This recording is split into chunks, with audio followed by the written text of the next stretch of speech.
Millionaire ignores girl who was crying for food but was paralyzed by what he discovered. Are you my father? Before we dive into this heartwarming story, drop a comment below and tell us where you're watching from. We'd love to connect with viewers from around the world. Now, let's begin this incredible journey of love and redemption. The sleek black Porsche purred to life as Marcus Blackwell adjusted his Italian silk tie, checking his Rolex one final time.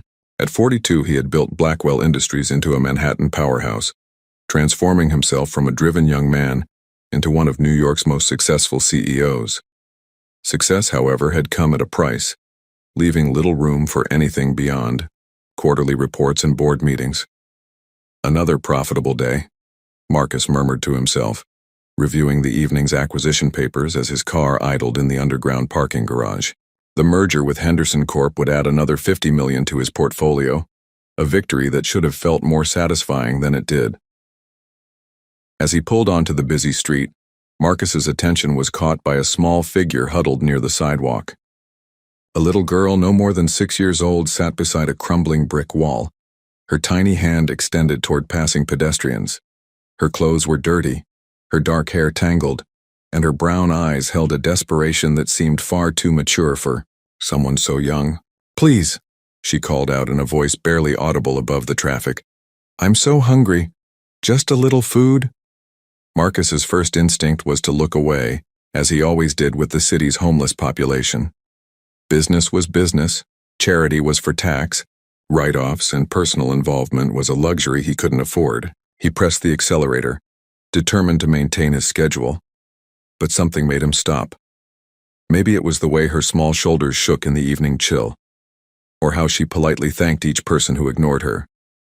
Whatever it was, Marcus found himself pulling over, his hands gripping the steering wheel as he watched this child through his rearview mirror. "This is ridiculous," he told himself. "I have dinner with the Morrison Group in an hour." Yet he couldn't drive away. Marcus parked the car and approached the little girl, his expensive shoes clicking against the concrete. Up close, she seemed even smaller, more fragile. Her eyes widened as this well-dressed man knelt beside her. "What's your name, sweetheart?" Marcus asked, surprised by the gentleness in his own voice. "Sophie," she whispered, instinctively backing against the wall. "Sophie, when did you last eat?" The little girl's stomach answered with a loud rumble that made her cheeks flush red. I don't remember." Without fully understanding why, Marcus extended his hand. "Would you like to have dinner with me, Sophie? Somewhere warm?" What was it about this little girl that touched the heart of Manhattan's coldest businessman? And why did her innocent smile remind him of someone he couldn't quite place? Delacroix, Manhattan's most exclusive French restaurant, had never hosted a guest quite like Sophie. The maitre d's eyebrows raised slightly as Marcus entered with the small, disheveled girl. But years of serving New York's elite had taught him discretion. "Your usual table, Mr. Blackwell?" Henri asked smoothly, leading them to a private corner booth. Sophie's eyes widened as she took in the crystal chandeliers, pristine white tablecloths, and soft piano music that filled the elegant space. "It's like a palace," she whispered, sliding carefully onto the velvet seat as if afraid she might break something. Marcus watched her with growing curiosity. Despite her obvious hunger and neglect, Sophie displayed surprising manners, sitting straight, placing her napkin on her lap without being asked, and saying please and thank you to the waitstaff. "Order whatever you'd like," Marcus said, studying her face as she stared at the leather-bound menu with concentration. "I can't read all the words," Sophie admitted quietly. "But could I have chicken? And maybe some bread?" Marcus ordered a simple grilled chicken meal for Sophie and watched in amazement as she devoured every bite with methodical precision, as if each piece might be her last.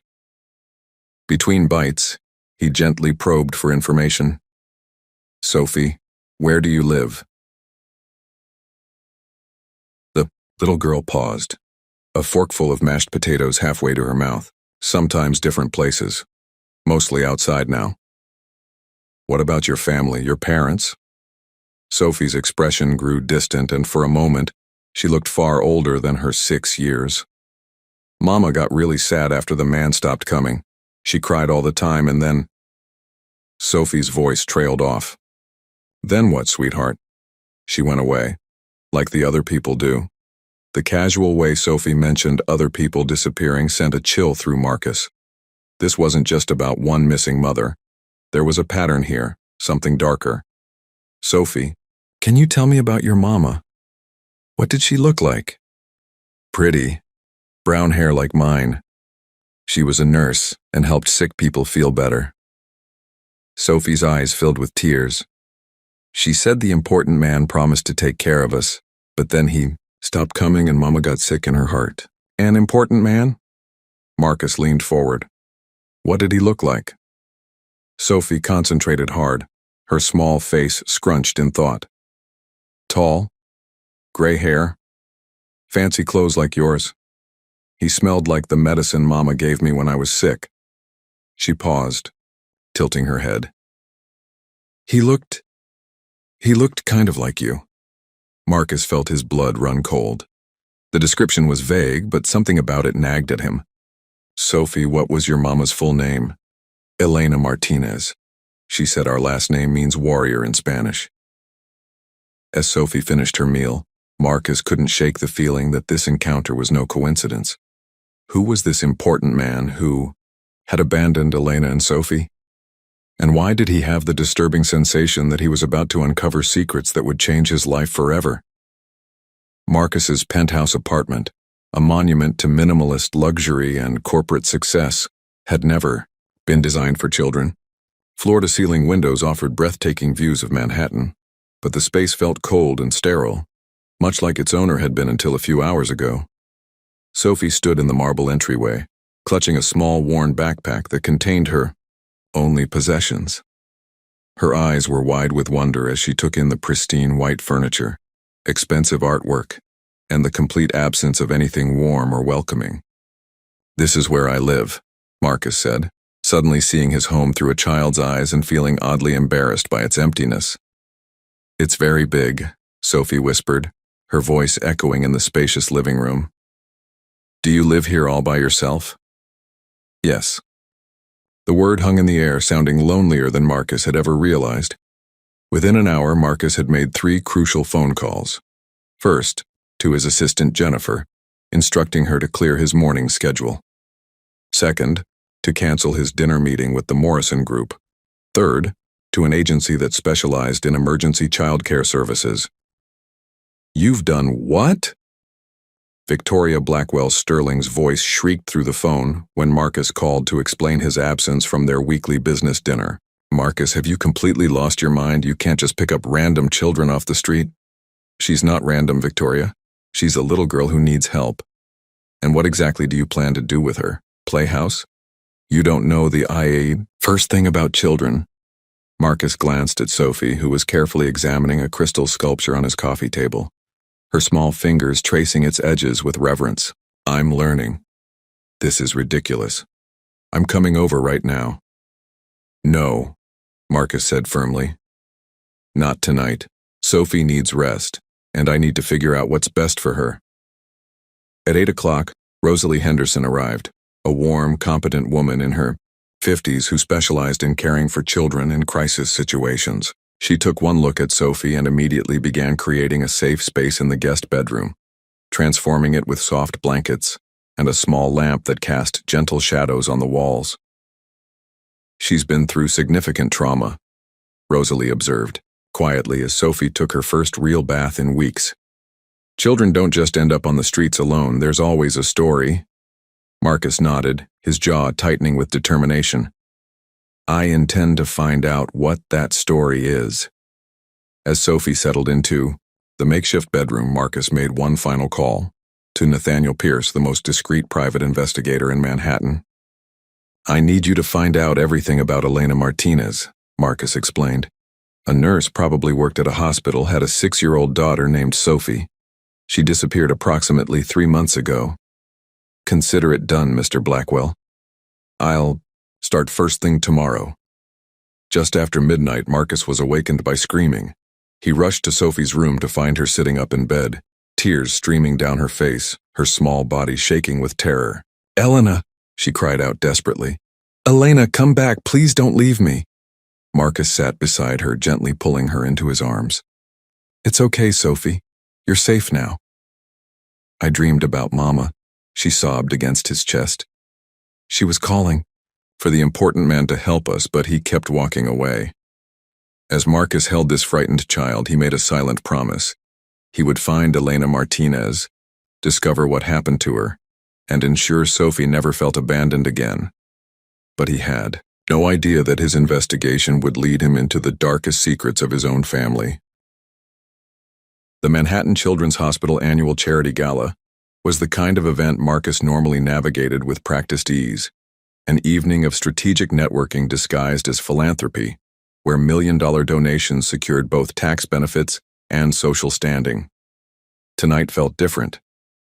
Instead of arriving alone in his usual tailored tuxedo, Marcus held Sophie's hand as they entered the ballroom. She wore a simple blue dress that Rosalie had purchased that afternoon, her hair neatly braided, looking like any other well-cared-for child except for the wariness that still haunted her eyes. "Stay close to me," Marcus whispered, as photographers' flashes began capturing their unexpected entrance. The reaction was immediate. Conversations paused mid-sentence as New York's social elite processed the sight of the city's most notorious bachelor with a small child. Whispers followed them across the marble floor like a wake. "Marcus Blackwell with a daughter? Since when? Must be some kind of publicity stunt. I heard he's been acting strange lately, missing meetings." Victoria materialized beside them, her smile tight and artificial. Well, you actually brought her." She leaned down to Sophie's level. "Hello, dear. I'm Victoria, Marcus's sister." Sophie instinctively moved closer to Marcus, her small hand gripping his jacket. "She looks mean," she whispered loudly enough for Victoria to hear. Victoria's smile faltered, but before she could respond, a deep, commanding voice interrupted them. "Marcus, there you are. I've been looking for you." Charles Blackwell, at 68, still commanded attention wherever he went. Tall, distinguished, with silver hair and the kind of presence that had built empires, he approached with his usual confidence, completely unaware of the bombshell walking beside his son. "Father," Marcus acknowledged coolly. "I'd like you to meet Sophie." Charles barely glanced at the child. "Charming. Marcus, we need to discuss the Henderson merger. Your absence yesterday was noted by several board members." But as Charles continued speaking, something extraordinary happened. Sophie began to tremble violently, her face draining of all color. She pressed herself against Marcus's leg, her breathing becoming shallow and rapid. "No," she whispered, her voice filled with terror. "No, no, no." Marcus immediately knelt beside her. "Sophie, what's wrong?" "That voice," she gasped, staring at Charles with wide, frightened eyes. "That's the voice from Mama's phone calls. The man who made Mama cry." The color drained from Charles's face. For a moment, the confident patriarch stumbled over his words. What is she talking about? I've never seen this child before in my life." But Sophie was backing away, her small voice growing stronger with each word. "You promised Mama you'd take care of us. You said you loved her, but then you stopped coming and Mama cried every night." The ballroom around them had gone silent. Every eye was fixed on the unfolding drama as Sophie continued, her child's voice carrying clearly across the room. "Mama showed me your picture. She said you were important, but you lied. You left us alone." Charles looked around frantically at the watching crowd, his carefully constructed reputation crumbling with each of Sophie's words. "This is ridiculous. I don't know what game you're playing, Marcus, but—" "I'm not playing any games, Father," Marcus said quietly, his arm protectively around Sophie. "But I think it's time we talked." As the implications of Sophie's recognition sank in, Marcus realized that his simple act of kindness had led him to the threshold of a family secret that would destroy everything he thought he knew about the man he'd called father. The aftermath of the charity gala forced Marcus to make a choice that would have been unthinkable just days earlier. Instead of damage control meetings and corporate spin, he canceled his entire week to focus on Sophie, who had been deeply shaken by her encounter with Charles. "I don't want to go outside," Sophie whispered on Tuesday morning, still in her pajamas at noon. "What if the mean man finds me?" Marcus, who had never taken a sick day in 15 years, called Jennifer again. "Cancel the Morrison presentation. Postpone the Tokyo conference call. Everything can wait." "Sir, the board is asking questions. Mr. Charles specifically requested, tell my father that family emergencies take precedence over board meetings." The word family surprised him as it left his lips, but it felt right. By Wednesday, Marcus discovered the simple joy of playing hooky. He took Sophie to Central Park, where she marveled at the carousel and laughed. Actually laughed. For the first time since he'd found her. At the zoo, she pressed her face against the glass of the penguin exhibit and clapped when they dove into the water. "They're so funny."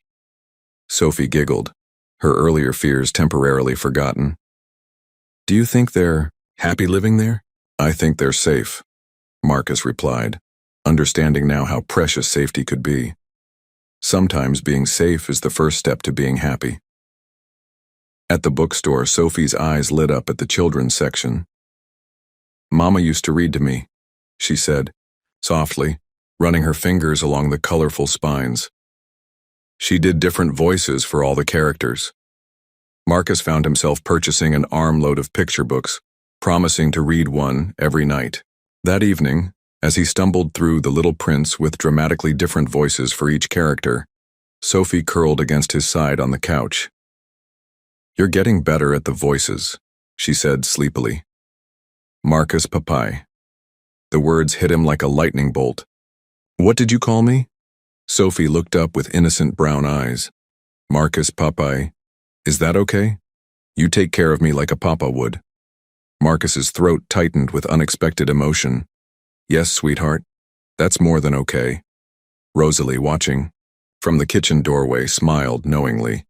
"She's good for you, Mr. Blackwell. I've never seen you so relaxed."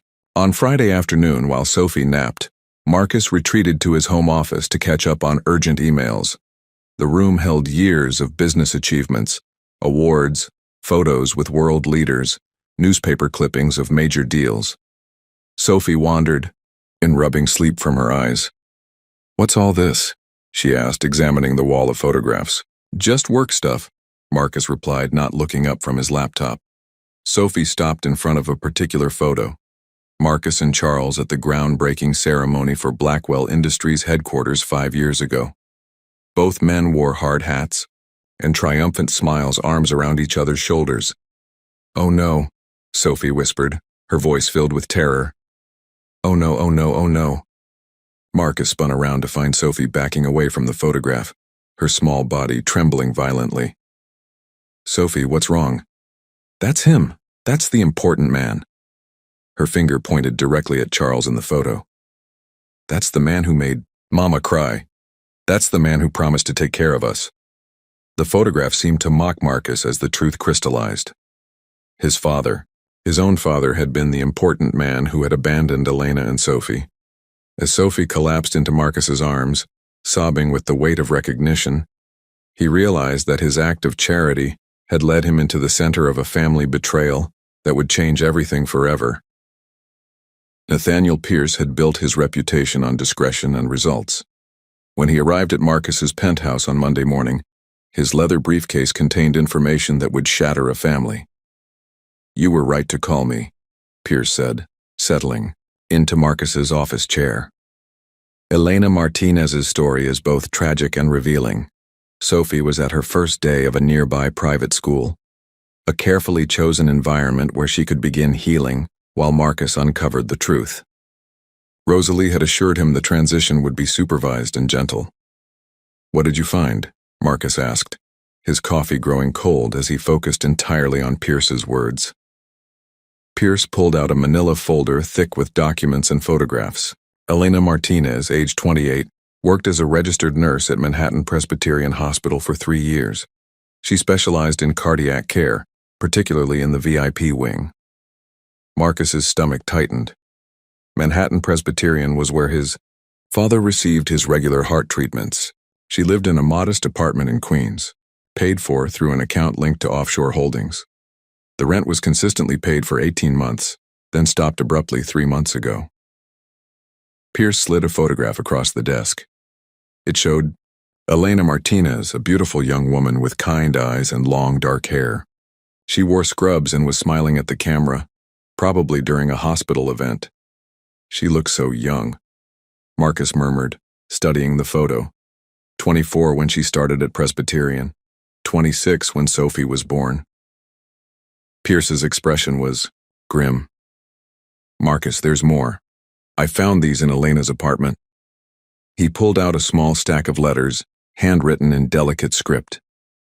The landlord let me search after I explained I was looking for next of kin. These were hidden in a shoebox under her bed. Marcus took the first letter, his hands trembling slightly as he read Elena's words. My dearest C, Sophie took her first steps today. She's so beautiful, just like you said she would be. I wish you could have been here to see it. You promised we would be a family, that you would leave your wife once the business deal was finished. I'm still waiting, still believing in your words. Sophie asks about her papa every day. What should I tell her? The letters continued, each one more desperate than the last. C, I saw the announcement about your son's promotion in the newspaper. I'm happy for your family's success, but what about our family? Sophie is getting older and asking harder questions. The money you send helps, but she needs her father. I need you. The final letter was dated 6 months ago. Charles, I can't pretend anymore. I know you're never going to choose us. I see how you look at me now, like I'm a problem to be solved rather than someone you once claimed to love. Sophie deserves better than a father who hides her existence. If something happens to me, I've left information that will ensure she finds her way to safety. Your son Marcus seems like a good man from what I've read. Maybe he'll be better than you. Marcus set the letter down with shaking hands. She knew. Elena knew she was in danger. There's more, Pierce said quietly. Hospital records show that Charles Blackwell was Elena's direct patient for over a year. Staff members remember them being friendly, though relationships between patients and medical staff are strictly forbidden. Pierce handed him another document. Birth certificate for Sophie Elena Martinez. Father listed as unknown, but I found something interesting in Elena's personal effects. From the folder, he withdrew a small photo. Charles Blackwell holding a baby, his face soft with tenderness Marcus had never seen. On the back, in Elena's handwriting, Charles with Sophie, 3 months old. He promised this was just the beginning. As Marcus stared at the photograph of his father cradling the child he'd abandoned, the full scope of Charles's betrayal became clear. But if Elena had left information to ensure Sophie's safety, what other secrets were waiting to be discovered? The address Elena had hidden in her final letter led Marcus to a storage unit in Queens, a small, climate-controlled space that held the remnants of a life destroyed by abandonment and false promises. Pierce had arranged for legal access through Elena's emergency contact information, which listed Sophie's safety as the primary concern. As Marcus opened the metal door, he felt like an archaeologist uncovering a tragic civilization. Inside were cardboard boxes labeled in Elena's careful handwriting. Sophie's baby things, medical records, legal documents, and one marked simply, Truth. Marcus opened the truth box first, his heart pounding as he discovered Elena's methodical documentation of her relationship with Charles. There were printed emails, recorded phone conversations on a small digital device, photographs of Charles, with Sophie at various ages and a detailed timeline of promises made and broken. The emails were devastating in their intimacy and growing desperation. Charles, you said after the merger you would tell your family about us. The merger happened 6 months ago. Sophie is walking now and says, Dada, when she sees your photo. When are you coming home to us? Charles's response was cold and businesslike. Elena, we discussed this. The timing isn't right. The family situation is complicated. Be patient. But the most damning evidence was a recorded phone call from 8 months ago. Marcus listened to his father's voice, clear and unmistakable. Elena, you need to understand your position. I have a reputation, a business, a family legacy to protect. Sophie is and complication I didn't plan for. Elena's voice, tearful but dignified. She's your daughter, Charles, not a complication. She loves you. I never promised to leave Evelyn. You misunderstood our arrangement. Arrangement? Elena's voice broke. I thought you loved me. I'm fond of you both, but be realistic. I'll continue supporting you financially, but that's all I can offer. Marcus had to pause the recording, his hands shaking with rage. This wasn't just abandonment, it was calculated cruelty. The legal documents box contained Elena's will, naming Marcus as Sophie's guardian if anything happened to her. Attached was a letter dated just 2 months ago. Mr. Marcus Blackwell. Pray you never have to read this, but if you do, it means something has happened to me and Sophie needs help. I know this will be shocking, but Sophie is your father's daughter, your half-sister. I've documented everything because I knew Charles would never admit the truth. I chose you because everything I've read suggests you're a better man than your father. Sophie is innocent in all of this. She's brilliant, kind, and deserves a chance at happiness. I know I'm asking the impossible, but please don't let her end up in the system. She's already lost so much. There's one more thing you need to know. Charles didn't just abandon us emotionally. Last month, he stopped the financial support completely and threatened legal action if I ever contacted him again. He said his lawyers would handle any future complications. I'm scared, Marcus. Not for me, but for Sophie. If you're reading this, please tell her that her mama loved her more than anything in the world. Marcus wiped his eyes, not caring that Pierce could see his tears. In the final box, Sophie's baby things, he found photo albums documenting every milestone Charles had missed. First steps, first words, birthdays celebrated alone, while Charles lived his public life just miles away.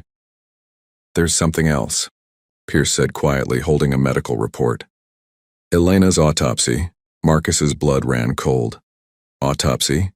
She didn't just disappear, she's dead? Pierce's expression was grave as he handed Marcus the medical examiner's report. Elena Martinez died 3 months ago from an apparent overdose of prescription medication.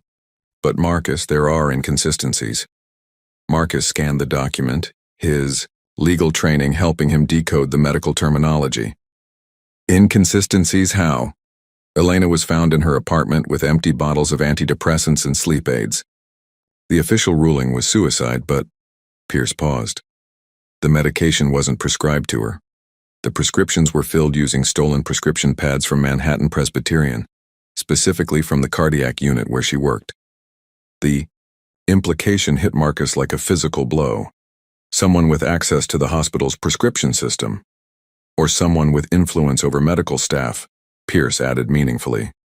Marcus, your father has been a major donor to Manhattan Presbyterian for years. He sits on their board of directors.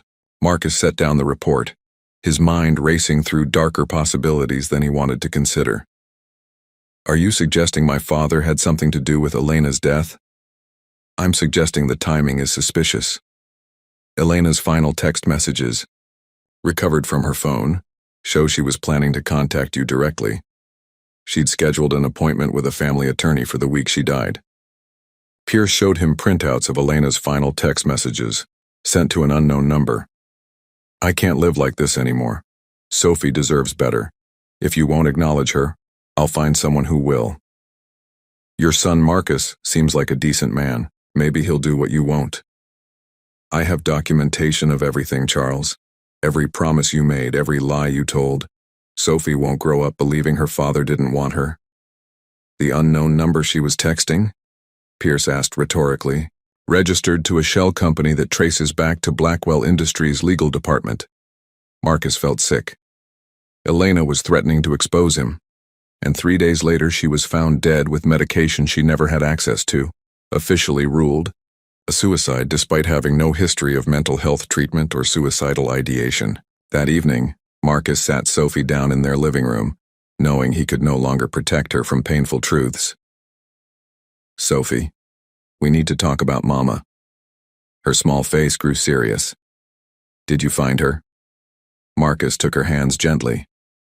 Sweetheart, Mama can't come back. She went to heaven 3 months ago. Sophie's eyes filled with tears, but she didn't seem surprised. I knew, she whispered. In my heart, I knew she wasn't coming back. She was so sad at the end. The important man? Marcus asked carefully. Did he ever come to your apartment in the last few months? Sophie nodded. He came one night and made Mama cry. He was angry and said mean things. He told her to be smart and think about Sophie's future. Then Mama got very scared. Marcus's protective instincts flared. Did he ever hurt you or Mama? Not with his hands. But Mama cried for days after he left. She kept saying, I'm sorry, baby. Mama tried so hard to give you a daddy. That night, after Sophie was asleep, Marcus called Pierce. I want you to investigate Elena's death more thoroughly, and I want everything you can find on my father's activities during the last 3 months. Marcus, if your suspicions are correct, we're talking about potential murder charges against one of New York's most powerful men. Then we need to be absolutely certain before we act. Marcus's voice hardened with resolve. Because if Charles Blackwell killed Sophie's mother to protect his reputation, I'll make sure he pays for it. As Marcus hung up the phone, he realized he wasn't just seeking justice for Elena anymore. He was at war with his own father, and Sophie's life might depend on winning. Sophie's fever started as a slight warmth during their evening story time, but by midnight, she was burning up with a temperature that sent Marcus into panic mode he'd never experienced in all his years of high-stakes business negotiations. Daddy, Sophie whispered weakly from her bed, the word coming naturally now despite their short time together. I can't stop shaking. Marcus bundled her into blankets and rushed to Manhattan Presbyterian's emergency room, the same hospital, where Elena had worked and Charles had received treatment. The irony wasn't lost on him as he carried Sophie through doors where her mother had once cared for patients. Pneumonia, Dr. Sarah Chen diagnosed after examining Sophie's chest x-rays, severe enough to require hospitalization. Children who've experienced trauma and malnutrition are particularly susceptible. As Sophie was admitted to the pediatric intensive care unit, Marcus refused to leave her side. He canceled board meetings, ignored Victoria's increasingly frantic calls, and settled into the uncomfortable chair beside Sophie's hospital bed with the determination of a man who'd finally found his true purpose. Sir, you really should go home and rest, the night nurse suggested on the second day. We'll call if there's any change. I'm not leaving her, Marcus replied firmly. She's been abandoned enough for one lifetime. On the third night, Sophie's fever spiked dangerously high, causing her to drift in and out of delirium. In those fevered moments, she began speaking words that broke Marcus's heart and filled him with murderous rage toward his father. Mama, don't cry, Sophie whispered to invisible figures. The important man said he'd take care of us. He promised, Mama. Marcus leaned closer, recording her words with his phone as evidence of the trauma Charles had inflicted. He has the same eyes as me, Mama. Why doesn't he want to be my daddy? Sophie's small voice was filled with confusion that no child should ever experience. Then, more clearly, he said we were a mistake. He said his real family wouldn't understand. But Mama, I would be good. I would be so good if he'd just love me. Marcus had to step into the hallway, his hands shaking with rage. Charles hadn't just abandoned Sophie, he'd actively rejected her, calling her a mistake to her face. Mr. Blackwell. Dr. Chen appeared beside him. Sophie's fever is breaking, but I need to discuss something with you. What is it? During our routine blood work, we noticed some genetic markers that suggest Sophie might have a predisposition to certain conditions that run in families.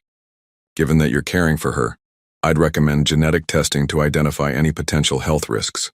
Marcus paused. What kind of genetic testing? Standard familial screening.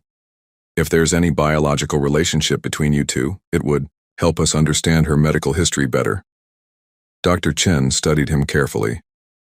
I know she's not your biological daughter, but sometimes families have connections we don't initially realize. Doctor, what would the testing involve? Simple blood, samples from both of you. We can have results within 48 hours. Marcus looked back through the glass at Sophie, now sleeping peacefully as her fever subsided. Schedule the testing. That evening, as Sophie's condition stabilized, she opened her eyes and smiled weakly at Marcus. Daddy, you stayed. I'll always stay, sweetheart, I promise. The important man never stayed when I was sick, she said quietly. He said sick children were too much trouble. Marcus took her small hand in his.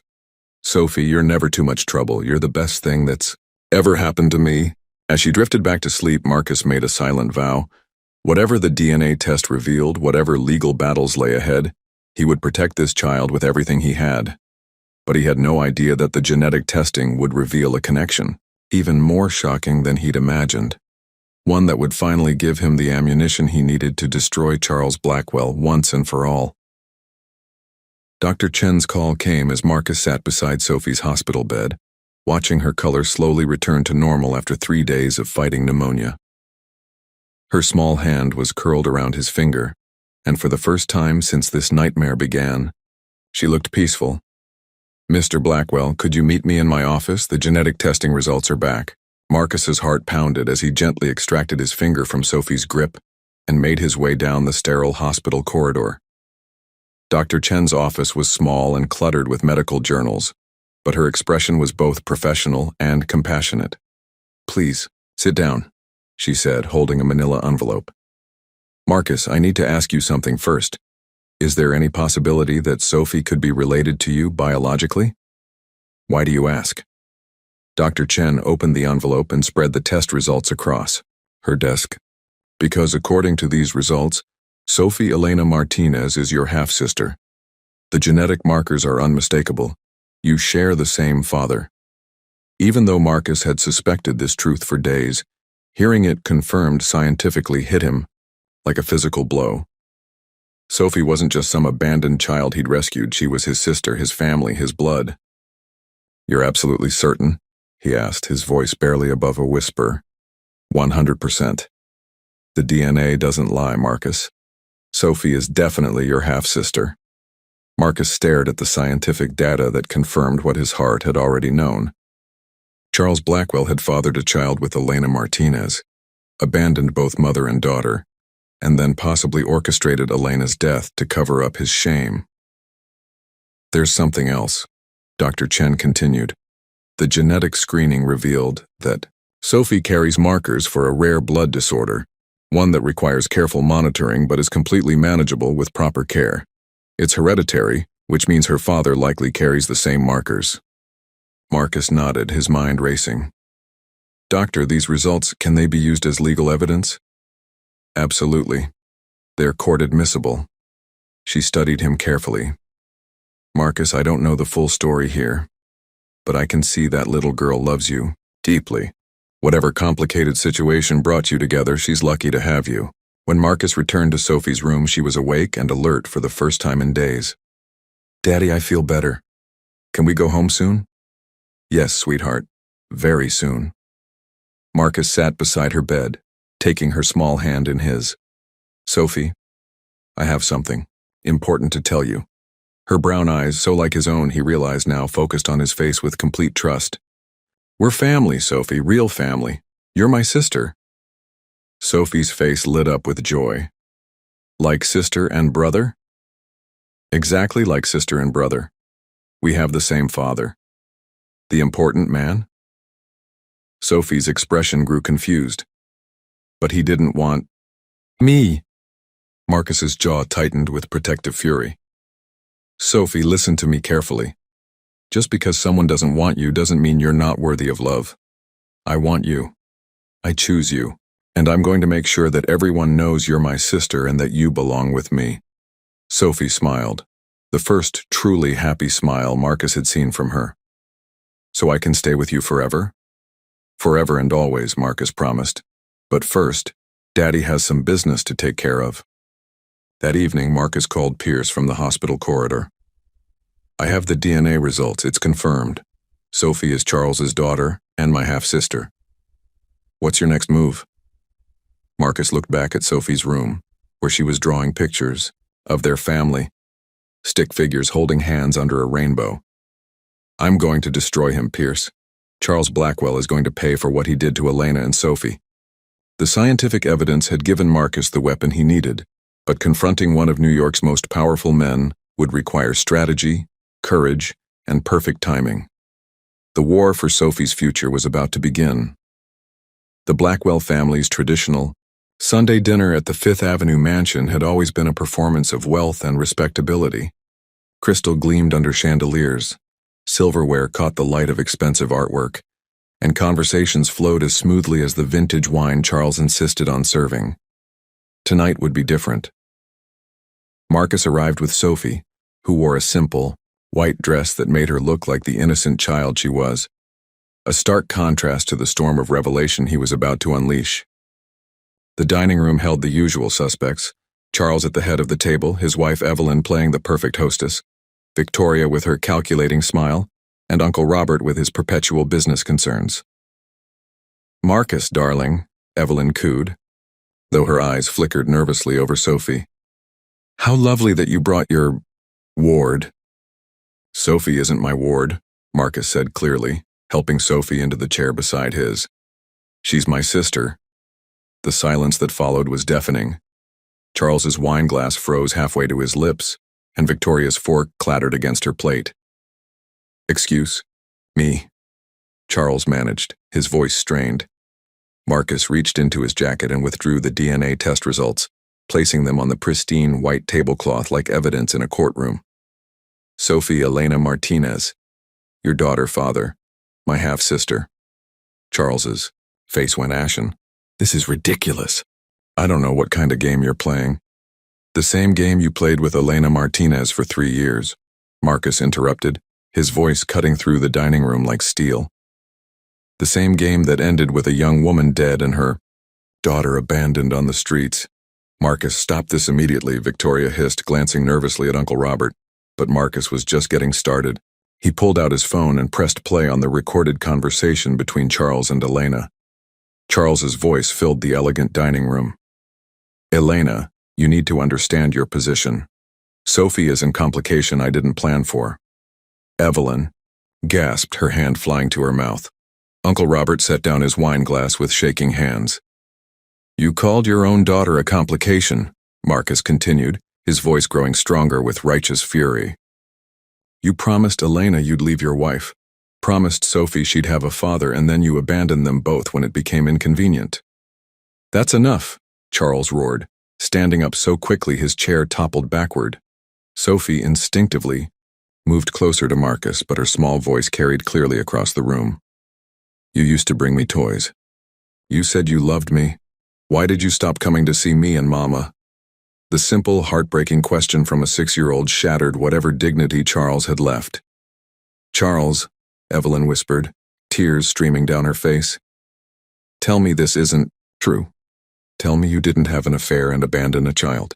"It's worse than that," Marcus said, pulling out the medical examiner's report. "Elena Martinez died 3 months ago from a suspicious overdose, right after she threatened to contact me about Sophie. The medication that killed her was stolen from Manhattan Presbyterian, where Father sits on the board of directors." Uncle Robert stood up abruptly. "Are you accusing Charles of murder?" "I'm presenting facts," Marcus replied coldly. "Elena texted Charles 3 days before her death, threatening to expose their relationship. She had scheduled an appointment with a family attorney, and then she conveniently died from medication she had no access to."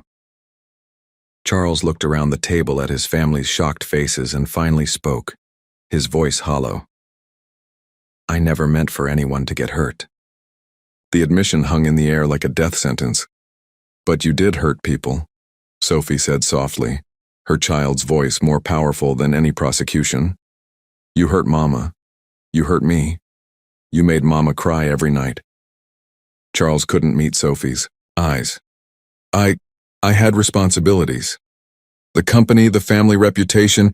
You had a daughter!" Marcus exploded. "A beautiful, innocent daughter who needed her father, and you called her a complication." As the family sat in stunned silence, Marcus realized this was only the beginning. Charles Blackwell's empire of lies was crumbling, but the real battle, for Sophie's future and justice for Elena, was just starting. The aftermath of the family dinner confrontation sent shockwaves through New York's financial elite. By Monday morning, Charles Blackwell had resigned from the boards of 3 major corporations, His wife Evelyn had filed for separation, and the FBI had opened an investigation into Elena Martinez's death based on Marcus's evidence. But Marcus's focus wasn't on his father's downfall. It was on the little girl sitting across from him at breakfast, methodically eating her cereal while processing the previous night's revelations. "Daddy Marcus," Sophie said quietly, "are you sad that your father did bad things?" Marcus set down his coffee cup, choosing his words carefully. "I'm sad that he hurt you and your mama, sweetheart. But I'm not sad that we found each other." Sophie nodded thoughtfully. "Mama used to say that sometimes broken things can be fixed if someone loves them enough." The simple wisdom from a 6-year-old nearly brought Marcus to tears. Your mama was very smart. That afternoon, Marcus made a decision that would have been unthinkable just months ago. He called an emergency board meeting at Blackwell Industries and announced his resignation as CEO. "You can't be serious," Victoria protested as shocked board. Members murmured around the conference table. "You've worked your entire life to build this company." "I've worked my entire life, period," Marcus replied. "Sophie needs stability, therapy, and a father who's present. She's been abandoned enough for one lifetime." He turned to address the full board. "Effective immediately, I'm stepping down to focus on my family. Victoria will assume the role of interim CEO while we restructure the company leadership." The sacrifice was enormous. Marcus was walking away from billions of dollars, decades of work, and the respect of the business world. But as he looked at Sophie, who had accompanied him to the office and now sat drawing pictures in the corner, he knew it was the right choice. "Sophie is my priority now," he continued. "Not quarterly reports, not market shares, not corporate acquisitions. My sister needs me, and I refuse to repeat my father's mistakes." Over the following weeks, Marcus threw himself into creating the stable, loving environment Sophie deserved. He enrolled her in therapy with Dr. Amanda Foster, a specialist in childhood trauma who helped Sophie process her mother's death and abandonment. "She's remarkably resilient," Dr. Foster reported after their third session. "The attachment she's formed with you is healthy and strong, but she'll need consistent support as she grieves her mother and processes the betrayal by your father." Marcus also initiated formal adoption proceedings, working with family court to legally establish Sophie as his daughter. The DNA evidence made the process straightforward, though the media attention was intense. "Billionaire CEO adopts half-sister" dominated headlines for weeks, but Marcus shielded Sophie from the publicity as much as possible. The most difficult moment came when Sophie asked to visit Elena's grave. "I want to tell Mama about you," she explained with the serious expression she wore when discussing important matters. "I want her to know I'm safe now." At Woodlawn Cemetery, Marcus knelt beside Sophie as she placed a small bouquet of daisies on Elena's headstone. "Hi, Mama," she whispered. "I found my brother. He takes care of me just like you said he would." Marcus had to turn away, overwhelmed by the combination of grief for the woman he'd never met and gratitude for the child she'd entrusted to his care. "Mama, Marcus reads me stories with funny voices, and he makes pancakes that look like dinosaurs, and he never leaves me alone when I'm scared." Sophie continued her one-sided conversation. "I think you would like him." That evening, as Marcus tucked Sophie into bed in what was now officially her room, decorated with her artwork and stuffed animals, she asked the question that had been weighing on both their minds. "Daddy Marcus, what happens to the bad grandfather now?" Marcus had been dreading this conversation. "The police are investigating what happened to your mama, sweetheart, and grandfather. He's going to have to face consequences for the choices he made. Will we have to see him again?" "Not unless you want to," Marcus promised. "Our family is just you and me now, and maybe Aunt Victoria when she's being nice." Sophie giggled at that. "She's getting nicer. She bought me the art supplies." As Sophie drifted off to sleep, Marcus realized that healing wasn't just happening for her, it was happening for him too. For the first time in his adult life, he felt purposeful beyond profit margins and acquisition strategies. But their newfound peace would soon be tested when Charles made one final, desperate attempt to reclaim control over his family's legacy. and Sophie's future. 6 months after the confrontation that shattered the Blackwell family legacy, Marcus's life had transformed in ways he never could have imagined. The penthouse that once echoed with corporate ambition now resonated with Sophie's laughter, scattered with coloring books and filled with the warm chaos of genuine family life. "Daddy, look!" Sophie burst into Marcus's home office, waving a drawing triumphantly. "Mrs. Foster says I should show you my family tree project." Marcus set aside the Elena Martinez Foundation proposal he'd been reviewing, his new philanthropic venture focused on supporting single mothers and abandoned children, and examined Sophie's artwork with the serious attention it deserved.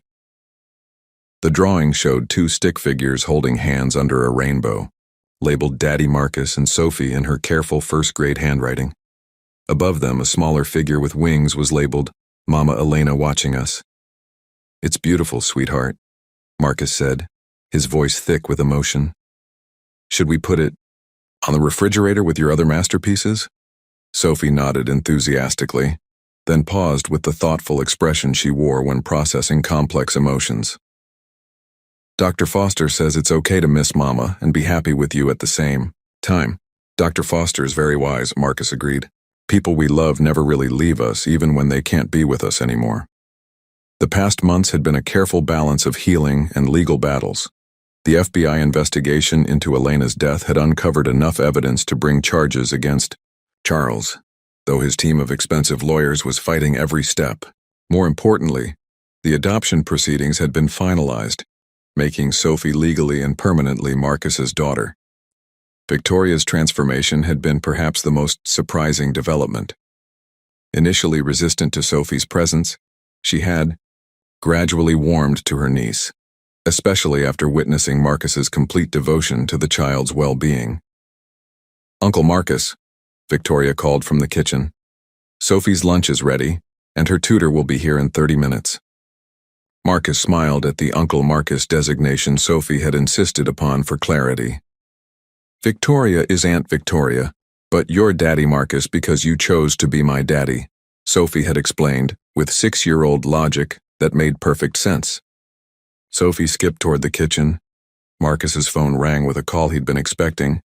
Pierce's name appeared on the screen. "Marcus, I have news about Charles." "Go ahead." "His legal team has approached the district attorney about a plea deal. He's willing to provide full disclosure about Elena's death in exchange for reduced charges." Marcus felt a mixture of satisfaction and sadness. What's he admitting to? Intimidation, emotional abuse, and financial coercion, but not murder. The evidence suggests Elena's overdose was suicide brought on by his threats and abandonment, but they can't prove he directly caused her death. Will he go to prison? Likely. 3 to 5 years plus significant financial penalties. He'll also be required to establish a trust fund for Sophie's future, essentially compensation for the child support he never paid. Marcus absorbed this information quietly. Justice, even imperfect justice, was finally coming for Elena. "There's something else," Pierce continued. "Charles has requested to see Sophie one last time before sentencing. He claims he wants to apologize."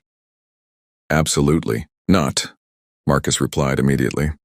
"Sophie doesn't need his apologies. She needs stability and protection from further trauma."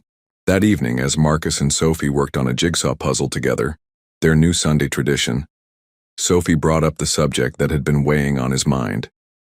"Daddy, some kids at school asked why my grandfather is on the news." Marcus set down a puzzle piece, choosing his words carefully. "What did you tell them?"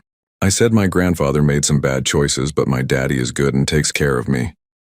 Sophie found a corner piece and placed it precisely. "Is that right?" "That's exactly right, sweetheart. Sometimes people and families make mistakes, even big mistakes, but that doesn't change who we choose to be or how we choose to love each other." Sophie nodded solemnly, then brightened. "Mrs. Peterson at school says I'm lucky to have such a good daddy." "I'm the lucky one," Marcus corrected, pulling her close for a hug that had become as natural as breathing. Later that night, after Sophie was asleep, Marcus stood in his office looking at the framed photo on his desk. Not a corporate achievement or business milestone, but a candid shot of him and Sophie at the park, both laughing as they fed ducks. It represented everything he'd gained by losing everything he'd thought mattered. His phone buzzed with a text from Victoria.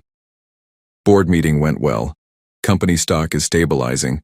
More importantly, Sophie's writing lesson is confirmed for Saturday. She's getting quite good. Marcus smiled, realizing that rebuilding their family hadn't just saved Sophie. It had saved him too. The driven, isolated businessman who had rescued a hungry child from the streets 6 months ago no longer existed. In his place was a father who understood that the most valuable acquisition of his life couldn't be measured in dollars or market share. Tomorrow would bring new challenges and continued healing. But tonight, Marcus felt something he'd never experienced. In his corporate success, complete contentment with the life he'd chosen to build. 2 years had passed since Marcus Blackwell first encountered a hungry little girl outside his office building, and the transformation was nothing short of miraculous. The sterile penthouse had become a warm family home, filled with Sophie's artwork, her piano practice echoing through rooms that once knew only the silence of corporate solitude. "Daddy, Mrs. Henderson says I'm ready for the advanced reading group," Sophie announced, bursting through the front door with Rosalie, now a permanent fixture in their lives as both nanny and family friend. At 8 years old, Sophie had blossomed into a confident, articulate child whose trauma had been carefully healed through love, therapy, and unwavering stability. Her dark hair was now always neatly braided, her clothes fit perfectly, and most importantly, her eyes sparkled with the security of knowing she was unconditionally loved. "That's wonderful, sweetheart," Marcus replied, looking up from the foundation. Documents spread across the dining table. "Advanced reading group means you'll be reading the same books as kids 2 grades older." The Elena Martinez Foundation had grown beyond Marcus's wildest expectations. What began as a tribute to Sophie's mother had evolved into a comprehensive support system for single mothers facing abandonment, children in crisis, and families navigating legal battles for custody and support.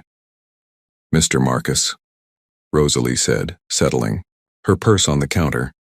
"The reporter from Times Magazine confirmed tomorrow's interview about the Foundation's 2nd anniversary. She'll want to speak with Sophie too, if that's acceptable." Marcus nodded. Sophie had become remarkably poised when discussing their story, understanding that sharing their experience helped other children in similar situations. Her therapist, Dr. Foster, had praised Sophie's resilience and her ability to transform trauma into empathy for others. "Daddy, can I tell them about the surprise?" Sophie asked, bouncing on her toes with excitement. Marcus smiled at her enthusiasm. The surprise was the Foundation's newest initiative, the Elena Martinez Family Housing Complex, a beautiful residential facility in Queens designed to provide temporary housing, childcare, and job training for mothers and children in crisis. The groundbreaking ceremony was scheduled for next week, and Sophie would be cutting the ribbon alongside Marcus. "You can tell them about the housing complex, but remember, the other surprise is still secret," Marcus reminded her with a conspiratorial wink. The other surprise was something Marcus had been planning for months: legal papers to officially change Sophie's last name from Martinez to Blackwell Martinez, honoring both her mother's heritage and her new family identity. Sophie had requested this herself, wanting to carry both her mother's memory and her father's love in her name. "Uncle Victoria is coming to dinner again tonight," Sophie announced, using her unique title for Marcus's sister. She promised to help me practice my speech for the ribbon cutting. Victoria's relationship with Sophie had evolved into something beautiful and unexpected.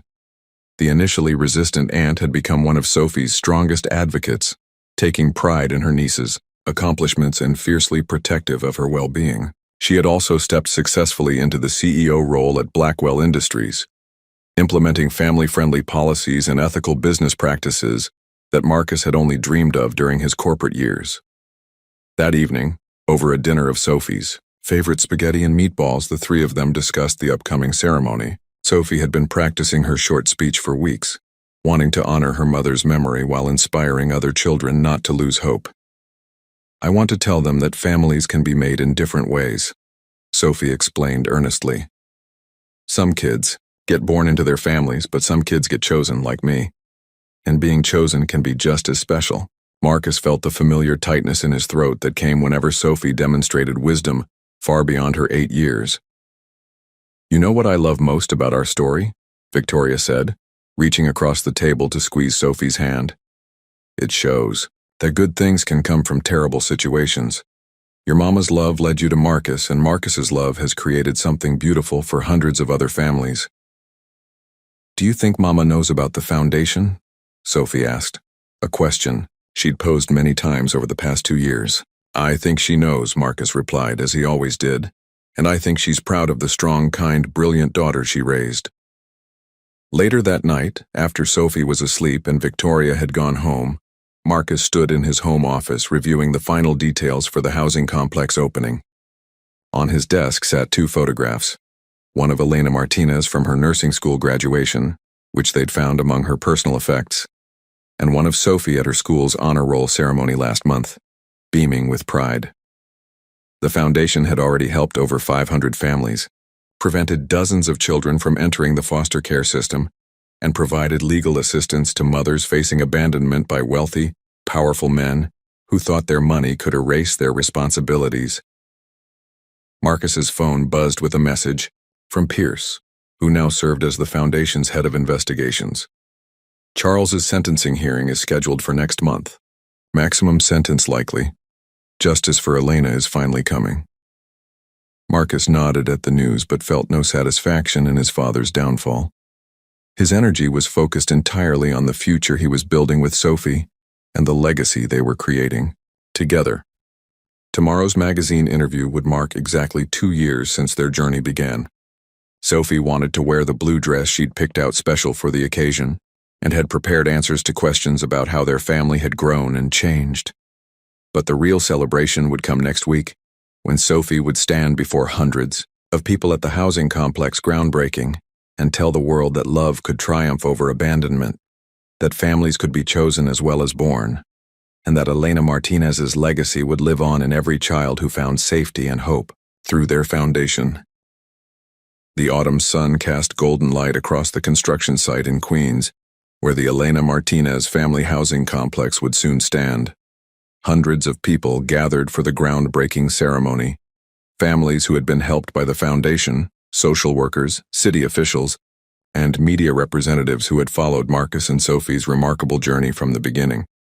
Sophie stood beside Marcus at the podium, wearing her special blue dress and holding the oversized ceremonial scissors that would cut the ribbon. At 9 years old, she had grown into a poised, confident young lady whose presence commanded attention not through wealth or status, but through the genuine warmth that radiated from her every word. "Thank you all for being here today," Marcus began, his voice carrying across the crowd. 3 years ago, I was a different man living a different life. I thought success meant profit margins and corporate acquisitions.